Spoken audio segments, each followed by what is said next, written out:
by the Ascendra way, lead with direction and purpose. People can endure difficulties when they know where they are going. End of the day, katulad kanina na nasabi po ni Brian, na may hihirapan kasi sa journey na gusto po natin marating.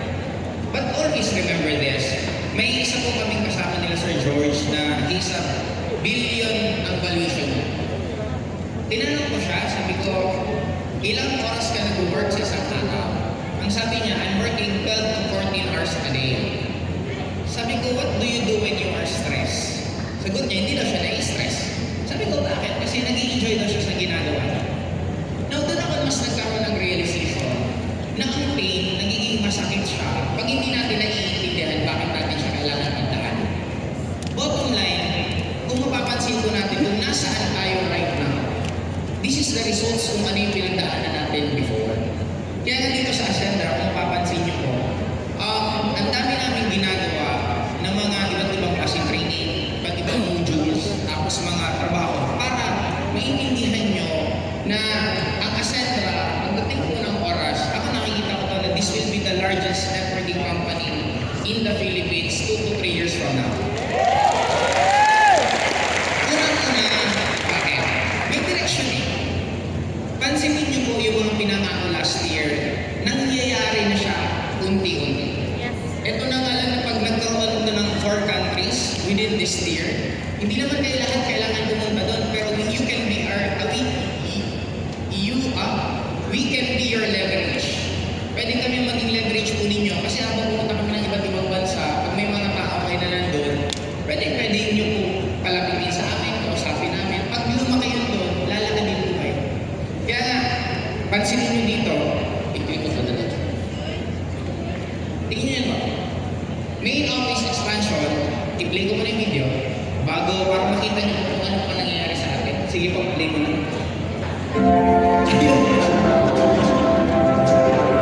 Pwede ko ulit. Ulit. Yan po yung receiving area natin. Kaninang office ba ito? Sa'yo? CSO office? Sa aking office. Ayan, may office na sila Pao at ang IT natin. Yan naman po, kainan. Para pag may lugar na kung saan tayo balik ko natin. Finance office naman. And syempre, ganda ang office ng ating CFO. Kulay pink. Pink na pink. Girl na girl. Pink.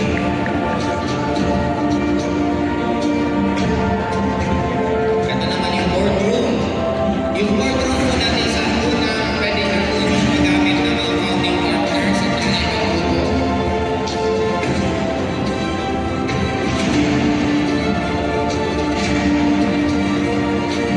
Ayan, live selling book natin. Executive lounge. Pwede kayo magdala ng mga high-end prospect nyo. Executive lounge. Alright. Pwede nyo lang naman po yung number. Ang makakainin ko kayo, yung office na ginagamit natin ng boardroom, ngayon po ipapamana na po namin yan sa inyo. Pwede na po kayong mag-book doon, pwede nyo na po yung gamitin. Pwede na gumamit doon yung mga founding partners, mga executive ba? Yes. Founding partners most likely. Sila muna pwede Sila ang go for their team. Okay, kaya kung makikita nyo po, we're already expanding it. Hindi mag-expand ang isang company kung kami mismo hindi namin nakikita kung saan tayo papunta. Kaya nga para sa akin, you just need to take the faith of leap na kailangan nyo po talagang parang balikan yun, hindi faith of leap. Leap of faith. Leap of faith na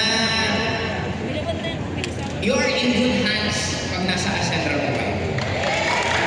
Naniniwala po ba rin ito? Actually, nung si Don, kasama ko po sa Hong Kong, pinakita ko sa kanya, honestly po, ang dami po namin trabaho. Ang dami, as in ang dami. Ang haba na po ng tolerance mo sa trabaho. Pero the point na nagsasabi ko kayo na ang dami po talaga. Pero bakit namin to tinutuloy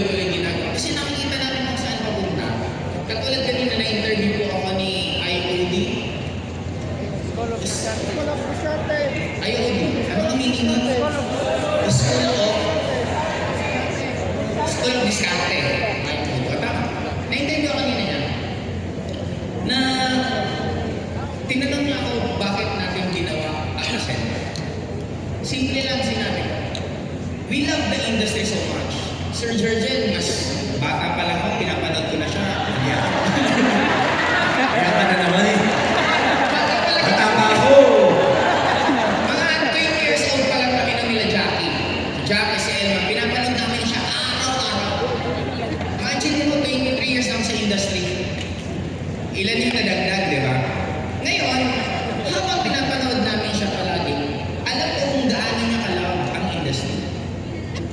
Ilang beses kami nagbabanggaan yan sa former company. Kasi pareho namin mahal eh. Sobrang love namin ang industry na ayaw namin yung nakikita namin sa nangyayari ngayon sa industriya. Na yung pinaka-sense ng networking, hindi na po yun ang nangyayari. Ang nangyayari minsan, pera-pera na lang. Ang nangyayari na lang minsan, pati produkto hindi na pinupromote kasi puro na lang sa pera. Now, tinayo natin ang Ascendra, una, para mas ma-educate lahat na maganda pong industriya natin. Naniniwala po ba kayo?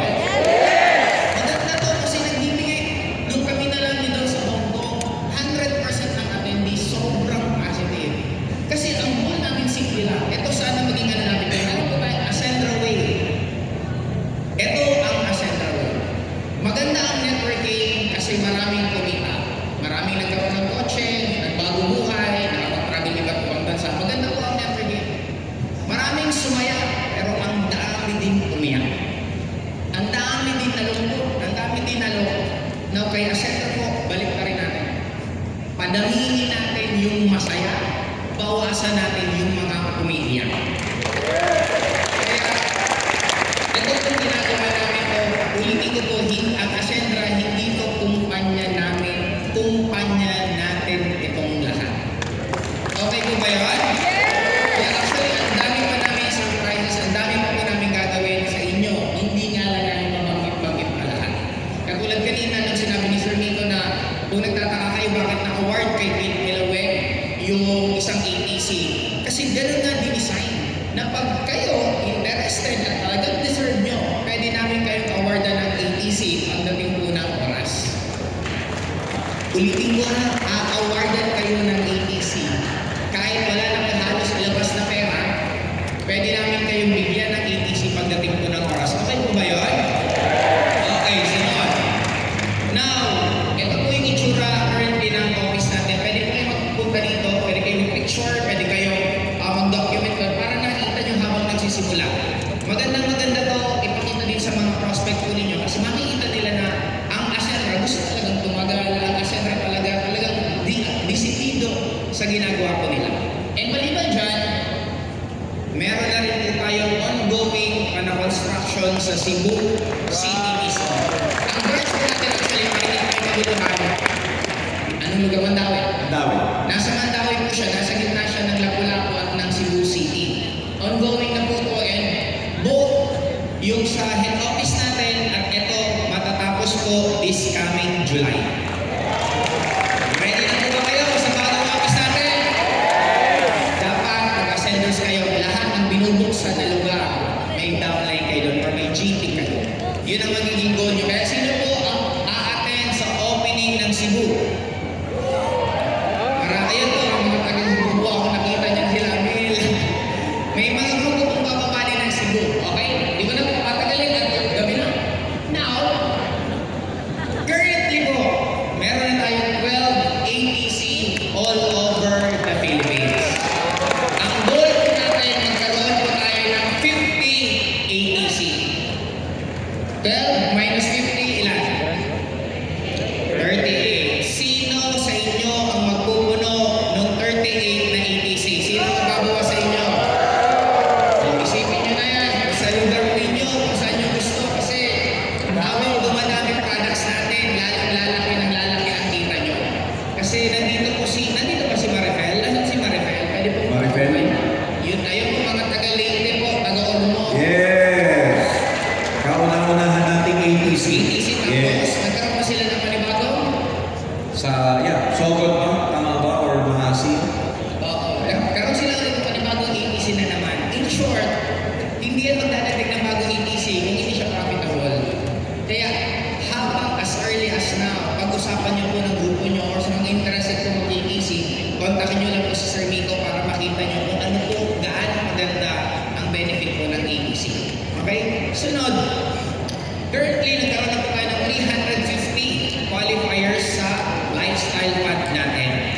And ang goal po natin, magkaroon po ng 800 na qualifiers sa February 2027. Gusto niyo po ba ng travel? Si Sir George, ayan, nagko-compute na po siya ng magiging travel. Kaya antayin niyo lang po pag matapos, magkakaroon pag hindi natuloy yung travel bukas, hindi pa po siya tapos mag-compute. Ako na naman. Ano naman, nagko-compute ka lang naman eh. Okay, may travel po tayo within this year. Tama po ba, Sir George? Magkakaroon po tayo ng travel within this year, kaya abangan nyo na lang po yan. Tomorrow yan ang sabalit. Yeah. Lifestyle mo na po ba? So, pero, ano sa natin lifestyle? Bukas, magla-lifestyle muna po tayo ng gadgets. Yes. Tama? Then after a few weeks, expect nyo na lang po, magkakaroon kami ng announcement na Travel. travel. Pinag-iisipan na lang po namin kung Nag-iisipan muna natin kung yung magta-travel tayo, kung ano ba gusto ng mga community natin. Gusto di ba nila sa country na nagsisimula sa letter J? Or letter K? Or SK? yung J mo, akala ko Jordan. Yes. Yung pala, Japan. Layo ng isip. So, isip tayo ng mga magandang punahan. Basta we will make it sure na magiging sobrang memorable. Kasi even naman ako nung nag-start, ang pinaka-happiness ko talaga pag nag-travel. Lalo na pag kami ang kasama ko. Mag-i-enjoy ko talaga kayo ng sobra. Okay? Next. Yun. Meron na po tayo 37 of our achievers. And ang goal natin by February is magkaroon ng 100. Kaya again, 100 minus 37, 63. Tama? Sino dito ang 63 na kasama na magkakaroon ng sasakyan? Tandaan nyo kung nanawangan ng 20 years old. Naalala nyo? Yung edad ko, 20 years old. May 20. Nabilang ko siya, naka-22 siyang 20 years old. Now, lastly, meron na po tayo 24 na Millionaires Guild at kanina habang nag-award po kayo, ibagsak ko na po.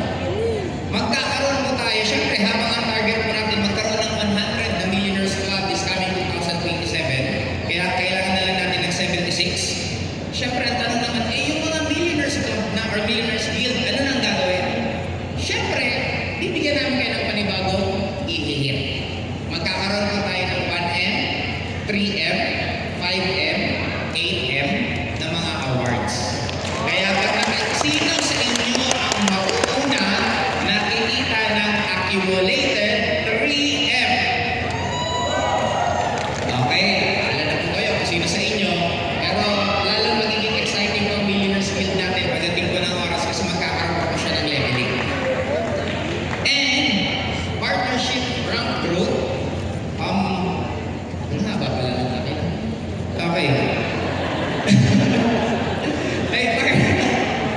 may 52 na po tayo ng prime partner at ang target pa natin 300. Kaya meron na lang po tayo 248 na kailangan pong i-hit na magiging prime. Actually po, nakikita po namin, ito hindi pa nangyayari pero kitang-kita na. Darating po ang time. Itong venue to, ang nandito sa loob, puro pala prime partner awardees. Kaya nag-ready po ng tuhod namin si Sir Miko, si Sir George, ako at si Ces kasi gaano katagal kaya sa nakabutan tayo kampila na gano'n. Okay. And you are part of making history. This story will never be complete without you. Guys, gusto ko po tingnan yung mabuti yung katabi nyo ngayon. Tingnan nyo mabuti. Hindi na wala. This time, makinig ko natin. Darating ang time, pag malaki na ang asset.